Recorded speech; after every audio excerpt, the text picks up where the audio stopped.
tout comme pas mal d'autres journalistes burundais, mais aussi des activistes de la société civile. Alors, moi j'aime dire que c'est juste un exil temporaire, parce que tout ce qu'on fait, on va faire tout pour se battre afin de rentrer au pays. Ça, c'est une conviction. Alors, à partir de mon exil, c'est vrai temporaire, dans différents pays où je passe, bien sûr, c'est un crève-cœur, parce que ça me fait mal de voir de loin ce qui se passe dans mon pays, le Burundi. Aujourd'hui, c'est des populations civiles innocentes qui sont en train d'être tuées. Vous l'avez vu, aujourd'hui on parle de plus de 80 personnes tuées. C'est un crève-cœur pour nous, toutes ces images. Alors, j'essaie bien sûr de suivre et je garde un œil sur tout ce qui se passe dans mon pays. Et surtout parce que j'aime dire aux gens que je ne suis pas établi dans aucun pays où je passe.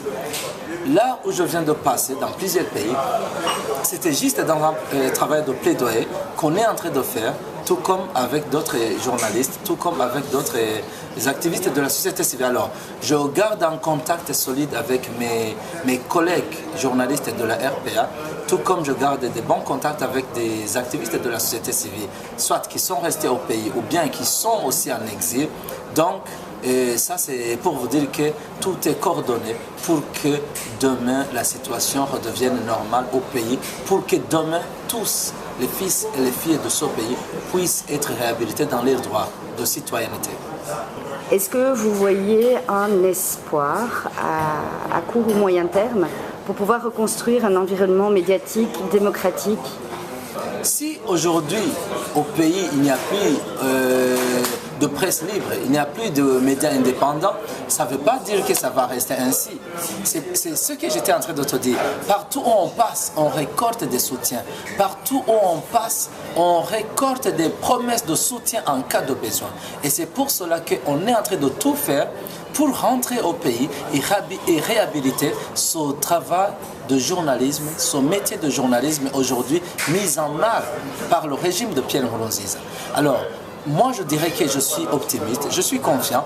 Seulement, je dois souligner qu'avec ce régime, il n'y a plus place à la presse libre. Avec ce régime de Nkurunziza, il n'y a plus place à la liberté d'expression, à la liberté d'opinion. La situation actuelle concernant les médias, c'est quelque chose qui était prévisible? Ben écoutez, cela fait 2 ans, depuis 2013, que différentes personnalités, différents témoignages nous avaient fait part d'une existence d'un plan de fermeture des médias. Depuis 2013, nous l'avions dénoncé sur la voie des ondes.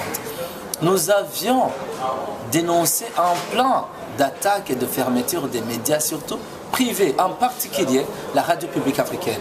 Nous n'avons cessé de le dire tout au cours des 2 dernières années. Seulement, on n'a jamais imaginé que le pouvoir pourrait en arriver jusque-là.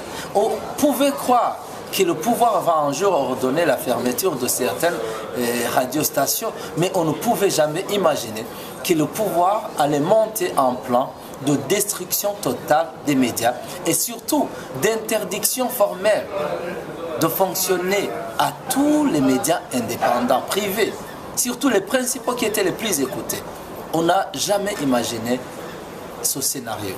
Mais ça, c'était prévisible parce que le pouvoir de Pierre Nkurunziza, il est parvenu à tromper les gens sur pas mal d'années. Mais sinon, c'est un pouvoir qui n'a rien de culture démocratique en eux. C'est un pouvoir violent, c'est un pouvoir qui avait des germes dictatoriales. Alors, il y a toujours des journalistes au Burundi, peu de médias en activité. Quel est votre message à tous ces gens qui sont restés et qui continuent à essayer de travailler? Ben, écoutez, ces gens, ils font l'honneur du métier, bien sûr. On sait, il y a une partie des journalistes qui a été contrainte à l'exil. Parce que la plupart d'entre eux étaient ciblés individuellement par le service des renseignements et surtout par ces miliciens Imbonerakure, une partie de cette jeunesse du parti au pouvoir. Quand je parle des miliciens Imbonerakure, je ne parle pas de toute cette jeunesse de la Ligue des jeunes Imbonerakure du CNDD-FDD, non. On parle de cette catégorie de jeunes instrumentalisés, politisés à outrance, exploités par le général Adolphe Nshimirimana via son ancien service de renseignement. On parle de cette milice aujourd'hui armée sur toutes les collines du pays. Alors, la plupart des journalistes étaient ciblés par ces miliciens et certains agents du service de renseignement, d'où ils se sont sentis dans l'obligation de quitter temporairement le pays. C'est mon cas. C'est le cas d'autres, et là je parle du président de l'IBJ, vous le savez. Il y a d'autres journalistes. Alors, mais il y a d'autres qui sont courageux et qui préfèrent rester encore, mais c'est dommage parce qu'on apprend que même parmi ceux qui avaient opté pour rester au pays, il y en a qui sont en train de quitter pour le moment parce qu'effectivement les menaces continuent aussi à s'exercer contre ces journalistes. Donc, un message de soutien, un message de solidarité, un message surtout d'encouragement parce que je sais que demain, on finira par avoir gain de cause dans notre combat pour les libertés civiles et politiques.